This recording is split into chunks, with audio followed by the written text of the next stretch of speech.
আসসালামু আলাইকুম। সকলকে শুভেচ্ছা ও ভালোবাসা। শাহিন হ্যান্ডরাইটিং এর পক্ষ থেকে অবিরাম শুভেচ্ছা ও ভালোবাসা। আমি আছি মোহাম্মদ শাহিন রেজা। আমি আ আমি আমার যেসব স্টুডেন্টরা আছো, যারা আমাকে ভালোবাসো, আমার কথা শোনো, আমার কথা শেয়ার করো। তাদের ২-১ টি কথা বলতে চাই। সেটা হচ্ছে যে পরীক্ষা শেষ হলেই অনেকেই দেখি যে বিভিন্ন জায়গায় ঘুরতে চলে যাও। ২ মাস কোনো পড়ালেখা নেই। অর্থাৎ ডিসেম্বরে আমার ১৫ তারিখে পরীক্ষা শেষ। আমি ব্যাস ফেব্রুয়ারিতে যাই পড়া শুরু করলাম। এই যে মধ্যের ২-৩ টা গ্যাপ, ২-৩ মাসের যে গ্যাপ, এই গ্যাপটাই কিন্তু তুমি ধরা খেয়ে যাবে, তাই না? তুমি হয়তো এখন বুঝতেছো না, কিন্তু পরে কিন্তু অবশ্যই তুমি এই গ্যাপের মাধ্যমে ধরা খেয়ে যাবে। সো আল্টিমেটলি আমি সকলকে একই কথা বলতে চাই, যেসব স্টুডেন্টরা আমাকে ভালোবাসো, আমার কথা শোনো। তোমরা যখনই তোমাদের পরীক্ষা শেষ হয়ে যাবে, অর্থাৎ ডিসেম্বরের ১৫ তারিখে যখনই তোমাদের পরীক্ষাটা শেষ হয়ে যাবে, তখনই কিন্তু তোমরা পড়তে বসবে। অর্থাৎ তোমাদের যে দুর্বলতা আছে, আমি দেখেছি যে আমি পড়িয়ে দেখেছি যে অনেকেই যে ইংলিশে অনেক দুর্বলতা, যে ক্লাস 8-9 এ পড়ে, ইংরেজি রিডিং ভালোভাবে পড়তে পারে না।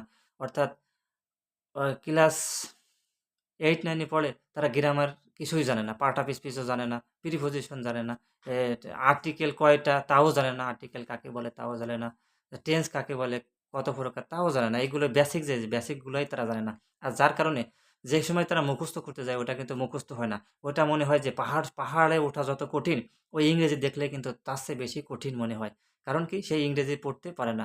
সো তোমাদের ফার্স্ট অফ অল তোমাদের হচ্ছে ইংরেজি পড়া শিখতে হবে। অন এনি টাইম, যে কোনো হোক, তোমাদের ইংরেজি পড়া শিখতে হবে। তো তোমার যখন ভিতটা তুমি গড়তে পারোনি, এখন সময় এসেছে এই ২ মাসে তুমি যদি কষ্ট করো, অর্থাৎ ডিসেম্বর থেকে ফেব্রুয়ারি, এর এর ভিতরে কিন্তু ততটা পড়ালেখার আ মনে করো যে অত কঠিন প্রেশার থাকে না। সো তুমি ওই প্রেশার থাকে না বলে তুমি ইংরেজি এবং গণিতের যে বেসিকটা আছে, বেসিকটা তুমি ভালো একজন শিক্ষকের কাছে তুমি শিখতে পারো, শিখে নাও। আর শিখে নিলে কি হবে? শিখে নিলে তোমার যে দুর্বলতা সেটা কেটে যাবে। তুমি তোমার ফাউন্ডেশনে, অর্থাৎ ক্লাস 1 থেকে 5 পর্যন্ত যেটা ফাউন্ডেশন তুমি গড়তে পারোনি, যে বেসিকগুলো তুমি শিখতে পারোনি, তুমি এখন সেই সময়টা আছে, এই সময়টায় তুমি শিখে নাও। তাহলে তুমি ভবিষ্যতে ভালো কিছু করতে পারবে। অনেকেই অনেকেই আছে যে ইংরেজিতে দুর্বল।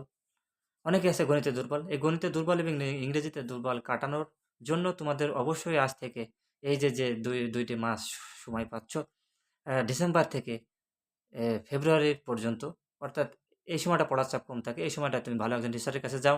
বেসিকগুলো শেখো, ইংরেজি মানেগুলো শেখো, ইংরেজি ভোকাবুলারিগুলো শেখো, ইংরেজি গ্রামারের ছোটখাটো জিনিসগুলো শেখো, গণিতের সূত্রগুলো শিখে নাও, এবং গণিতের যেগুলো তুমি বোঝো না, একদম ছোট জিনিস সেগুলো বোঝো না, সেগুলো তুমি শিখে নাও। তাহলে কি হবে? তাহলে তোমার সামনে এ আর কষ্ট করতে হবে না। ঠিক আছে? সামনে পরীক্ষাগুলো সুন্দর হবে। সামনে তুমি যখন পড়তে বসবে, তখন তোমার অত কঠিন মনে হবে না। সব সহজ মনে হবে।